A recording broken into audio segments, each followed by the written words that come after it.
Alright mga kapatid, welcome back to my YouTube channel. And this is Behind Nicoy TV. So, dito ako sa isang private na, hindi ko nasabihin kung saan.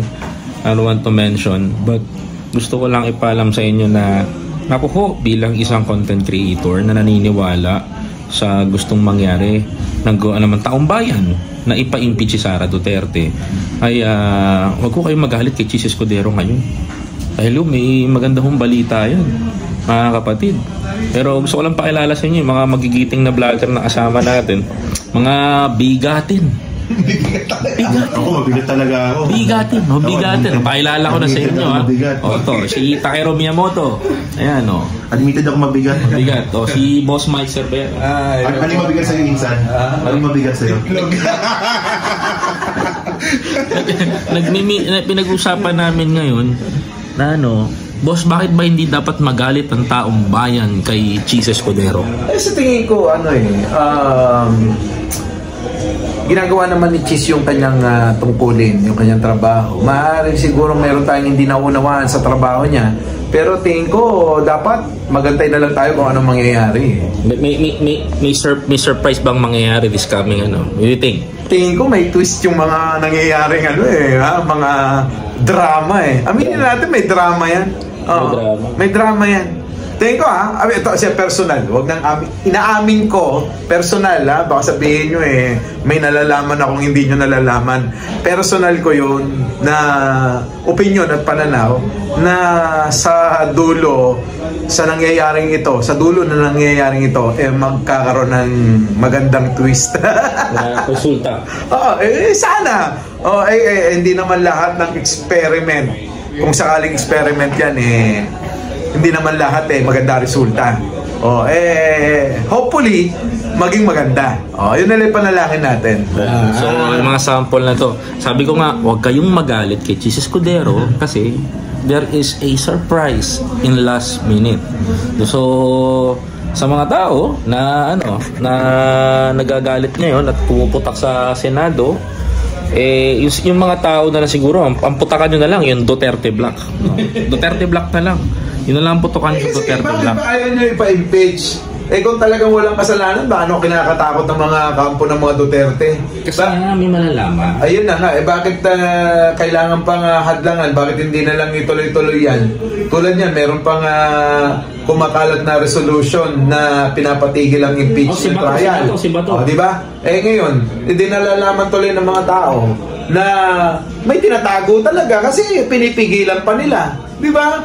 Kung wala kang tinatago, kung wala kang kinakatakot, tuloy-tuloy lang. Huwag nang gumawa ng kung ano-anong mga resolution para pigilan yan. Correct. Yun yung sinasabi natin na may maraming pwede pang mangyari. At isa pa doon, bakit ayaw ng mga Duterte Black na ipa-impeach si Sara Duterte? Pero ako sa tingin ko, under by the Constitution, matutuloy at patutuloy ang impeachment. So ngayon, huwag kayong magalit kay Chis. Kasi may surprise si Chis. Ito, boss, Attorney Takeru. Attorney, bakit ba ang tao dapat hindi magalit kay Escudero? Hindi ko rin, kasi ako galit ako Galit niya? Hindi, joke lang. Hindi kasi hintayin natin yung proseso ng Senado. Kasi una sa lahat, si Chis, Senate President. So, alam naman natin kasi tulad na sinabi nga ni Insan Mike, meron Duterte Black.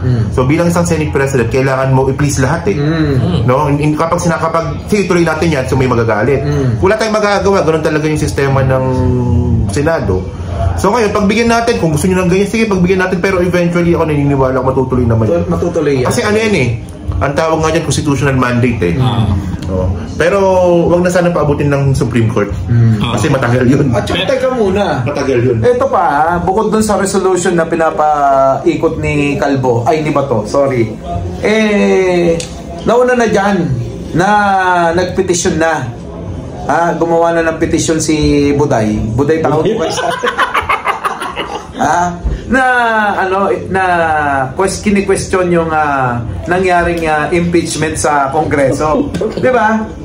Palihim na ginawa ni Buday yung kanyang petition doon sa Supreme Court. Yung certiorari, 'di ba? Kita mo kung walang kasalanan talaga yan, hindi niya nagagawin yun tapos bloodbath pa yung gusto niya. Normal yan. Kung bloodbath talaga ang gusto niya, hindi na yan gumawa ng petisyon, hindi na yan tumakbo at nagsumbong ng Korte Suprema. Natakot. Kasi yung mga prosecutors sa Congress gigil na rin. Gusto na rin talaga nilang ituloy yan. Alam mo kung ano na lang ang pinanghahawakan ni Buday? Totoo. Alam mo kung ano na lang pinanghahawakan niya? Ano? Yung baba ni Aimee. Doon na lang nakakapit yan eh. Totoo. Yun na lang ang pinangkakapitan. Ni Buday. Kapag wala si Aimee, wala na yan. Lalo na nanginig yan. Oo. Kaya pala to the rest si Superate. Kita mo, nakamarka na yung kamay ni Buday sa baba ni Aimee. Sa sobrang kapit. Kamay ni Buday yun nakakapit na ganyan. Nakamarka sa sobrang kapit. Pero in fairness in fairness naman kay Duterte ngayon. Parang pinapakita niya na lang sa tao. Kung mahina yung tao, mahina umintindi yung tao, pinapakita niya na wala akong pakialam dyan sa impeachment. Mag-birthday na lang ako sa Netherlands. Parang dating tiwala siya na hindi matutuloy. Style nila yan eh. Style nila yung yung bang kunyari hindi kinakabahan. Pero makikita mo naman sa itsura nila. Malayong-malayo na siya nung panahon na wala silang problema ni Pangulo. Di ba? Kita mo itsura What? Nakakapagparitoke ng mukha. Ngayon hindi na eh. Wala nang maintenance. Kuha tayo ng baka wala. Sabi ni Senator Bato, di ba? Marcy Calvo, marami daw piato sa Davao. Baka wala nang piato sa Davao. Yun na nga. Kaya siguro puro mga politiko at artista na yung kinuha. Dahil wala ng piatos. Wala ng piatos. So pag wala ng piatos, wala nang pamparitoke. Nakita mo, di ba sinama pa nga niya si Marian Rivera? Saan? Sa ano? Si Marian. Confidential Sa confidential fund. Ano sabi ni Ding Dong? Yun na nga. Ang sabi ni Ding baka hindi alam ni Ding Dong na may sariling bank account na si Marian. Pero ang cheap na 100,000 lang isa na. Kaya 100,000 lang yung laman. Hindi naman yun yung TF ni Marian. Malaki ang TF. Baka ibang Marian Rivera. Baka siguro pinangalan na. Paano naman yung Chel Jokno? Michelle Jokno. Nakatanggap din ng confidential fund ni Buday. Saan yun? Di ba? Hindi lang yun. Marami pang mga pangalang mga politiko. May Contiveros. May Revilla, Estrada. May Estrada. Alam mo, ewan ko ba dito, lantaran na yung pangungurakot, lantaran na yung pagnanakaw. May ebidensya at malakas na. Kaya gigil ng mga prosecutor na ituloy ayaw nung ang humaharang lang sa Senado nito, yung mga Duterte. Malamang ito ko may tanong ako, ilan ba ang Duterte Black sa Senado? Hindi natin ang masabi yan. Pero yung sure natin, si Bato, si Bongo, si Aimee, si Marcoleta. Marcoleta, ayun ang sure. Yung Villar, medyo magsuswing pa siguro yung Villar. Tulad niya, nakita ko yung Cayetano, di ba yung Cayetano, akala natin Duterte yan, pero nag-swing si Alan Peter. Sabi niya kanina, dapat ituloy yung impeachment kasi mandato ng Senado yan. Pero yung 5 siguradong Duterte Black yun.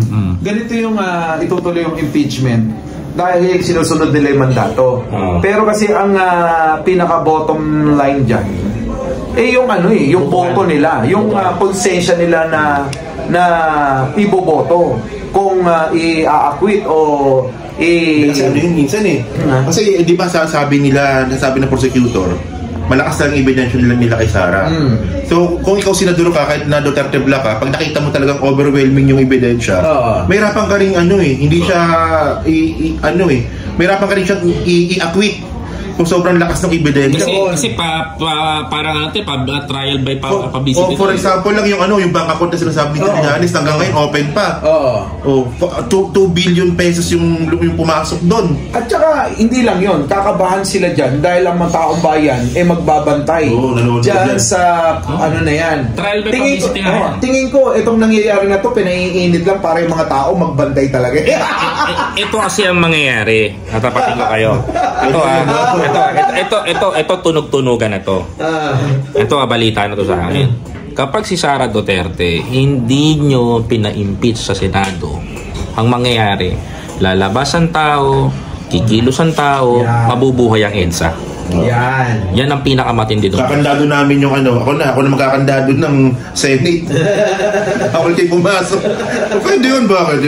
Yung Senado para sa taong bayan yan. O kapag taong bayan nagsabi, hindi, kakandado namin to, binababoy yung Senado O, di ba, pwede yun. Dapat nga siguro kapag ganun din lang at magwala na ang taong bayan, siguro panahon na para i-abolish yung Senado dahil walang kwenta naman, di ba?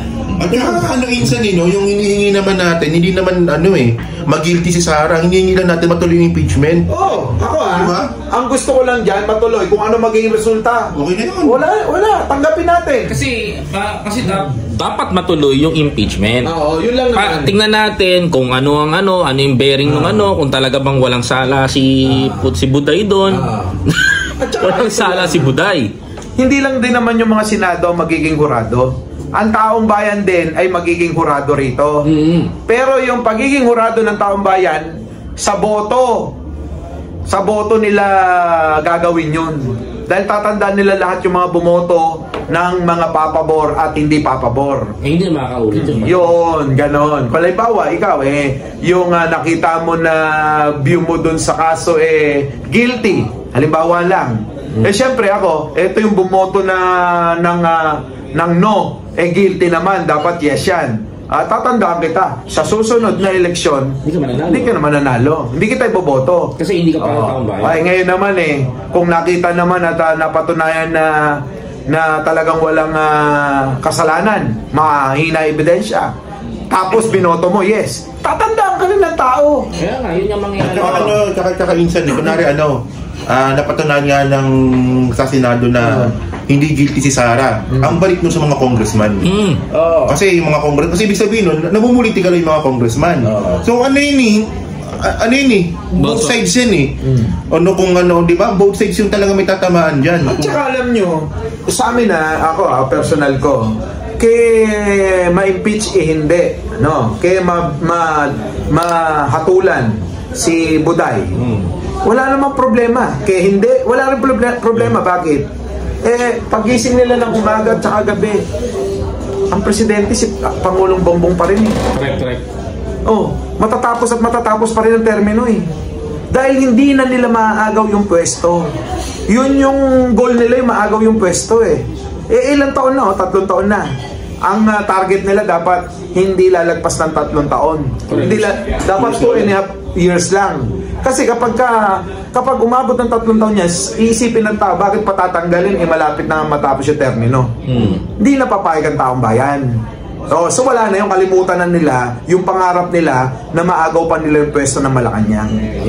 Diba? So, sa akin, pagkatapos ng termino ni Pangulong Bongbong Marcos, na yun, pinaglalaban ko talaga yun dahil binoto ng taong bayan. Correct. Diba? Pribileyo niya yun na dapat manatili siya sa pwesto. Pro-government tayo diba?